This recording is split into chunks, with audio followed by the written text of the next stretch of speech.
Hi friends, I welcome you all to the new channel Zenith of Economics.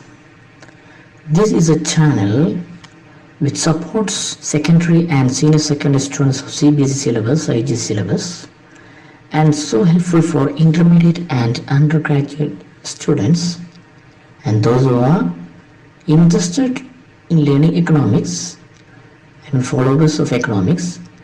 They are also getting support from this channel Zenith of Economics. So please subscribe this channel. Today's session we are talking about the introductory macroeconomics, one of the important branches of general economics. There are two branches, microeconomics and macroeconomics. Today's session I am going to talk about macroeconomics. Microeconomics and macroeconomics. From the word itself you can understand microeconomics is a microscopic study of economics, and macroeconomics means that is the general study or the aggregate of the economic principles. First, we have to talk about macroeconomics. This session mainly talks about macroeconomics. Macroeconomics deals not with individual quantities as such, but with aggregate of these quantities. Not with individual incomes, but with national income. Not with individual prices, but with the price level. Not with individual output, but with national output. This is a famous definitions of Professor Baldwin. From this definition we can understand macroeconomics deals with the economy as a whole. It studies the behavior of economic aggregates, aggregate income, general price level, unemployment, the employment level of nation, overall prices, investment, public investment, and such. So, macroeconomics actually studies the aggregate. It is the study of the economy as a whole.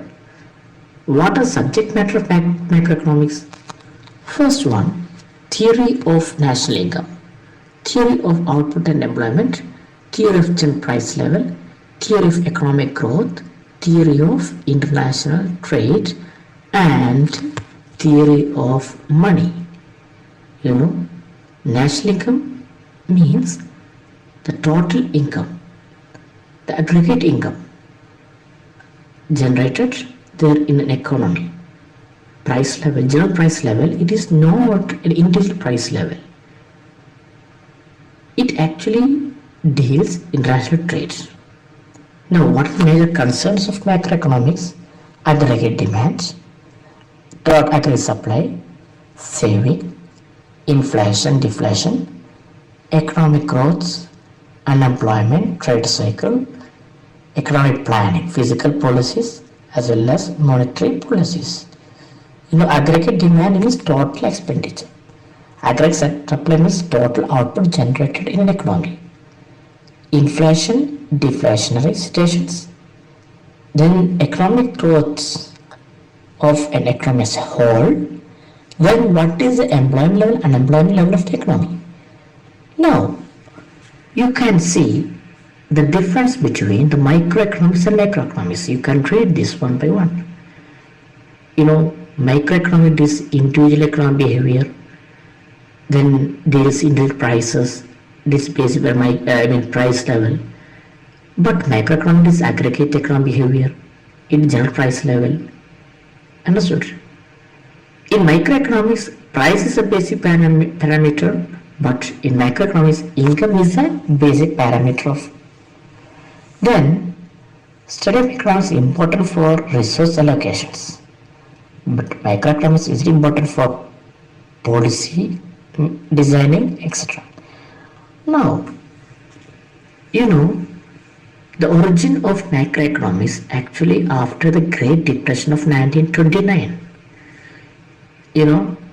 The Great Depression actually affected the world. It affected economics of European countries, in America also. Then John Maynard Keynes, he is the person who developed a new branch that is called macroeconomics. From this slides, you get the profile of John Maynard Keynes.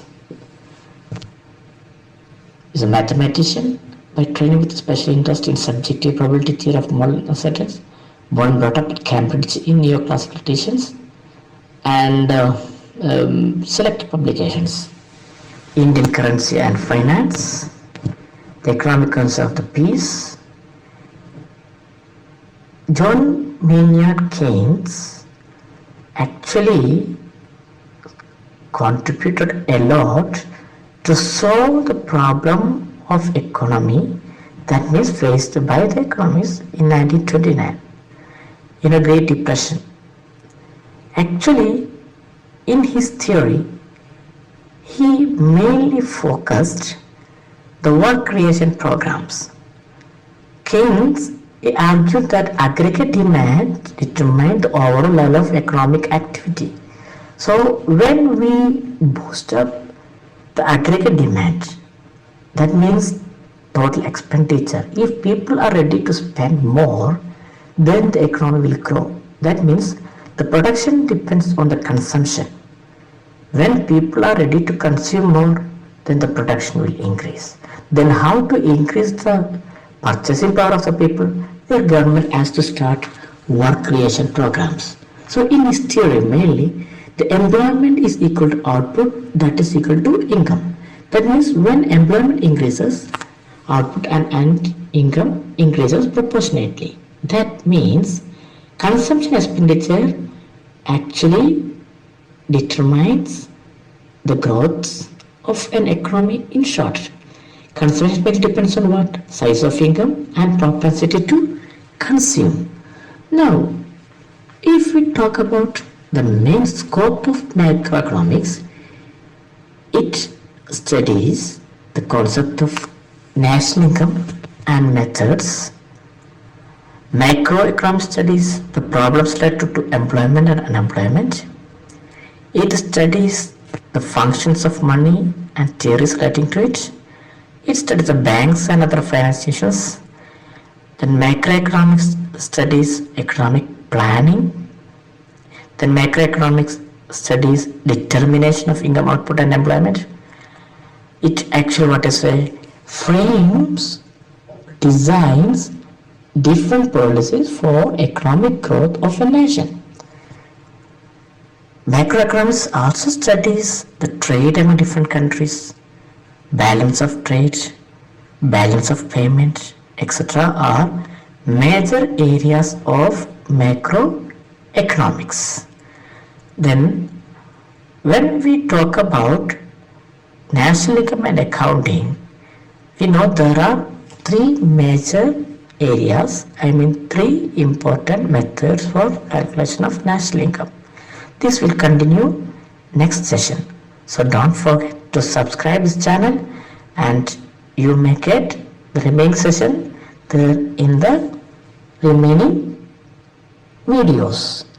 So Zenith of Economics is a channel mainly to support the students of secondary and senior secondary students of CBSE, IGSE, and it also supports intermediate and undergraduate students, followers of economics. So next session of Zenith of Economics will deal national income